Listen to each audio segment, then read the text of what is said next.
Ah, yes, Tzeentch in land battles. About time we discussed how ridiculously, obscenely overpowered this is. Today, I'm up against my patron Koops. He bravely wanted to try his hand at Tzeentch, against Tzeentch, rather, in land battles. So we've got Cathay versus Tzeentch. Before we get the fun started, let's go over the builds. We've got 3 Furies up front with some Doom Knights, Exalted Lord of Change, Lore of Metal. In the front line, got a bunch of blue horrors with some pink horrors, some Doom Knights, and 2 Forsaken, 1 protecting each flank. For Koops Cathay, he's got Shugengan Lord, Lore of Yin up in the air, a couple of Longmas, plenty of Jade Warriors with sword and shield, long spears protecting the back, Fire Rain Rockets, Jade Lancers, and some Peasant Horsemen as well. So right away, the Fire Rain Rocket's going to make its presence felt, just raining death and destruction all over my poor little demons, but they should be just fine. You can see the barrier will absorb quite a bit of that damage on the first initial volleys. It will start to take some damage over time, and yeah, we're going to get a big old pitched engagement here in the air. The Doom Knights duking it out with the Longwood Riders. We've got the Furies can come collapse here as well. Kairos going to throw down a big, or not Kairos, the Exalted Lord of Change, going to throw out a big Overcast, or even just regular Final Transmutation. Will do quite a bit of damage here to this big blob. Rushing with the Furies as well. Unfortunately, Doom Knight's taking a pounding, as is my front line of infantry. But the Doom Knights are able to make their way forward, only taking a little bit of barrier damage. And of course, you can see that barrier already starting to replenish. That is the one thing that makes Tzeentch so OP in land battles, right? And I think originally it was intended for barrier to not be affected by armor and resistances, but currently, as the game is, it is affected by armor and resistances, right? So it basically counts the same as HP.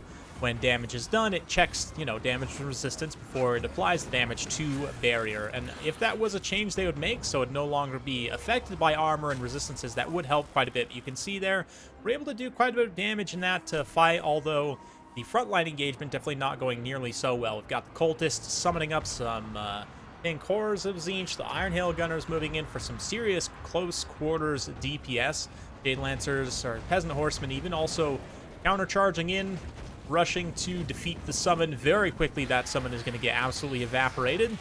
Cultist of Tzeentch is holding out here in the center, trying his best to survive. Little fancy staff twirl attack there. He's not the best combatant in the world, but he is a single entity. He can kind of stand in that fight and hold for some time. Meanwhile, just raining fire wherever I can. The Forsaken should be trading okay. My horrors are definitely having a rough time, and in general, I would say I'm generally getting outplayed by Koops. I'd sort of got a little bit over-aggressive, force path through, and I'm going to dive here on a bunch of these units, kind of with the support of these Chaos Knights. I was hoping to force a big blob and get a pretty decisive engagement. We are going to get another Final Transmutation here, doing a ton of damage to the units in the blob. That being said, though, it's still not the most favorable engagement for me. The Longmas are able to come in here and just about finish off my Furies. The Chaos Knights kind of have to disengage from that massive, unholy blob of infantry, or rather very holy blob of infantry, depending on your perspective. And yeah, again, the Forsaken and the Blue Horrors just kind of having issues. We do get the Doom Knights back, though. They should be able to come in and at least annoy with the handful of models they have left. And up in the air here, without the Longmas, it's going to go a certain way for the Shugengan Lord. Once the Longwood Riders do get into combat, though, it's going to start to turn around pretty quickly. You can see that the Exalted Lord of Change does start to take significant damage. If the Longmas could just sit and fight him only, without any support, would make quite a bit of a difference. But again, I have these Chaos Knights in a position to potentially screen here if I can just land and get through them. Even still, I mean, the Longmas are taking damage, certainly. That upgraded Jade Shield there to help protect the one unit that is still fighting. Everybody fast as lightning up in the air on those Longmas. Tzeentch Knights moving in. We're going to finally fully shut down this rocket here and get rid of the artillery crew. I do have to be careful. Those Iron Hail Gunners DPS is pretty legit. See, once they turn and open up shots, just tearing through the flank of the formation of these Knights here. Already several models been dropped. Iron Hail Gunner is one of those units you don't see very often in Domination, and in general, they're an interesting unit to try and use, but their DPS is definitely very legit up close. You need to fire at some big, expensive targets. Thankfully, though, for me, the handful of Chaos Knights, Doom Knights do come in here and reforce another big blob for Final Transmutation. Of course, Exalted Lord of Change, despite the fact he's taking a lot of HP damage, can still fully replenish his barrier up to 311 hit points. So definitely that will be beneficial throughout the late game as I continue to cycle charge with him. Basically, I'm going to just try and take advantage of terror as much as I can at this point. Hit and run with him from the air to the ground, back up into the air. Try and terror route units off. We've still got one healthy-ish unit of Forsaken here. The Pink Horrors, also the Doom Knights, everything that's still fighting, honestly, is going to be important. Tying down these Iron Hail Gunners is important as well. They're the biggest threat to Exalted Big Bird at this point, so they're going to get into combat and just try and tie down these Iron Hails again, even just to keep the barrier from getting fully depleted, right? If I can just keep replenishing that barrier damage, that will be quite beneficial, but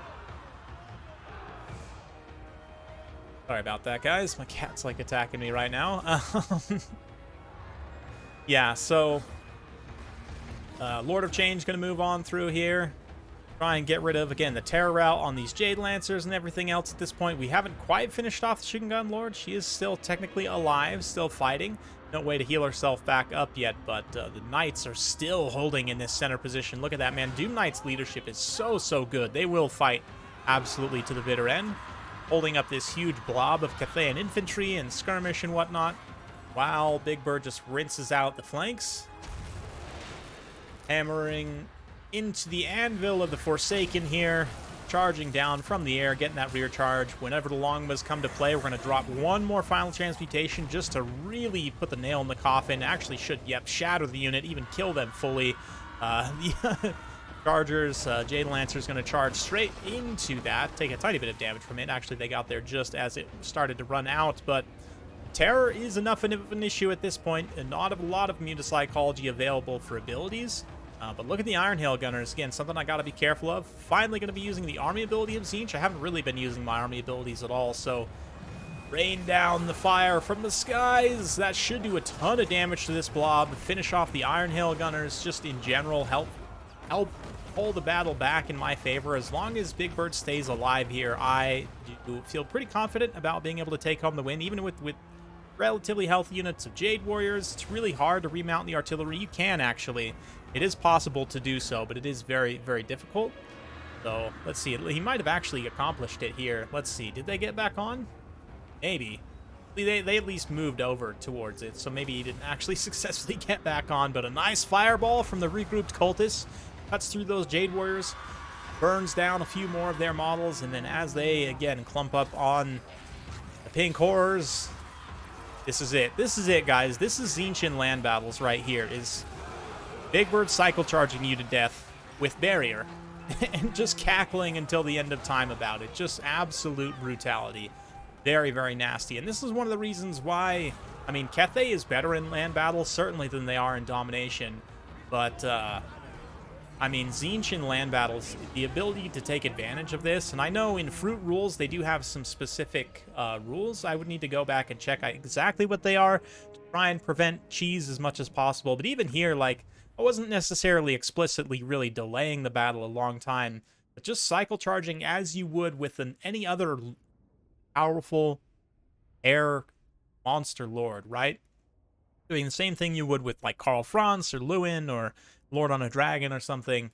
And doing that with Tzeentch, just by its very nature with the barrier, is going to be exceptionally strong, right?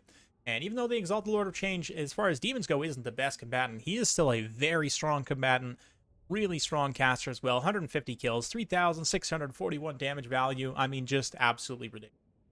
Not to mention, of course, the Chaos Knights of Tzeentch. Only paying an extra 50 for barrier is ridiculous. They should probably get a cost increase.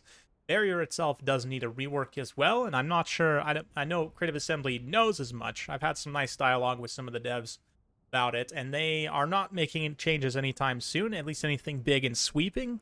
They may increase the recharge time, I'm not sure yet, but I do think in the future we will see an overhaul of the barrier mechanic, and sort of from a design perspective, maybe change some of the elements of it to make it less oppressive, but certainly in land battles it is quite strong. On specific units, you can see a lot of my units actually weren't cost effective at all. I mean, I had like one horror pay for itself, right?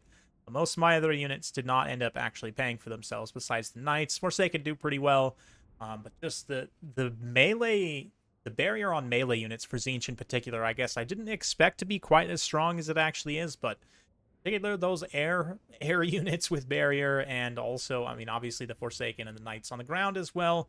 Just ridiculous. So you guys probably won't be seeing a ton of Tzeentch land battles on my channel just because they're so egregious right now that it's not really fun for me to play them or for other people to play them, I think. I don't know. Let me know what you think in the comments below, though. Hopefully you enjoyed. If you like this sort of content, be sure to like, subscribe, hit that bell notification button. Every time I upload a new video, you'll be notified. Thanks again. See you next time.